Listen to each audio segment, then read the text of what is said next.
What is up, you guys? This is your boy Andy Matrix. I talk about anime, manga, video games, geek culture, and Japanese culture. So, Japan is leading the way into getting rid of piracy websites. And they're working together. A lot of Japanese companies are working together, and I'm going to talk about that in a minute. But before we get started, make sure to subscribe to the channel.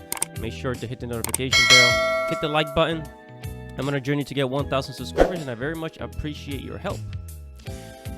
Now, guys, I'm here at Sankaku Complex. It says Japanese publishers suing Cloudflare for hosting manga piracy.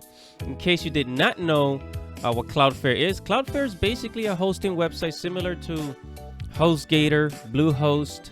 You know, if you guys don't understand the technology, it's basically like a hosting service is like where you would upload your website files so that, you know, your website could exist on the internet, right? And this website seems to be hosting a lot of the manga piracy websites and also anime piracy websites out there, right? And I mean, I talked about before as to why I don't blame people for pirating, you know, things like Crunchyroll, you know, Crunchyroll censoring a kiss and things like that, and Crunchyroll investing into non-anime projects like what's the name? High Guardian Spice. I almost forget the name. That's how important they are, right? So here's saying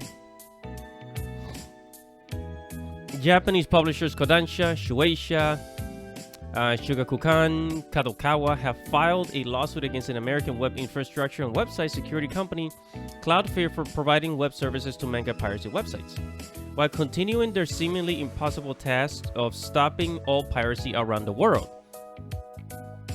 Right? Because if there's no piracy around the world, then they'll make more money. So basically, people would actually spend money on manga instead of pirating it. And I mean, what you gotta keep in mind is that despite of the fact that people pirate manga and American comic books, you can still, you know, manga makes millions on billions of dollars year round. Way more money than the American comic books industry, like 10 times, 20 times more, right? Despite of the fact. But at the same time, it's like, yeah, here in the West, people pirate manga, but it's like they're also making it popular, right? So I think it was AnimeMotivation.com that said Japan has a service problem, not a piracy problem. You see, the problem is like when a manga comes out in Japan, it takes like months or even a whole year for it to come out in the West. Like Record of Ragnarok, I'm still not able to find Record of Ragnarok on Amazon.com. No, it's not Amazon, but on bookstores like Barnes and Nobles. You know, it takes a while to get here. So of course people go online and quote unquote read it. Right, so then it says Cloudflare, located in San Francisco, has received papers indicating that a group of Japanese publishers want to sue them for 400 million yen, which is $3 million, as compensation for offering web services for websites hosting pirated manga. Cloudflare provides content delivery network and DDoS mitigation services. Its services occur between a website's visitors and Cloudflare customers' hosting provider, acting as a reverse proxy for websites, right? So it says here, this source reported that Cloudflare has multiple contracts with major piracy sites which distributed data from servers within Japan, even though the piracy sites administration are located overseas. And that's how hosting works.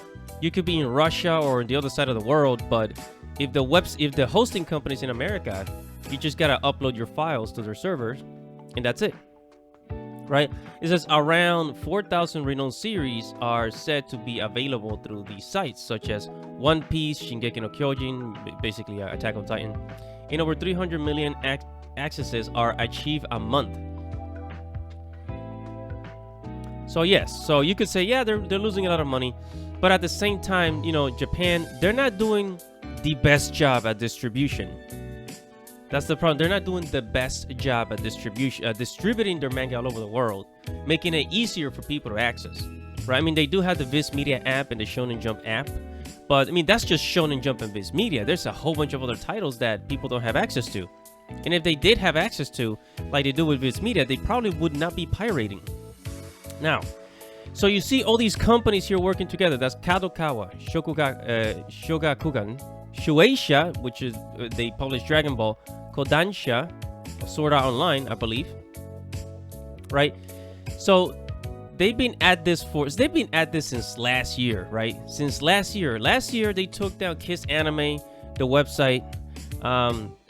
You know, in towards December, November, you know, they made an alliance to attack piracy website, and Japan is even arresting YouTubers in Japan. So if you're in America, do not worry. They cannot arrest you for having a YouTube channel about anime.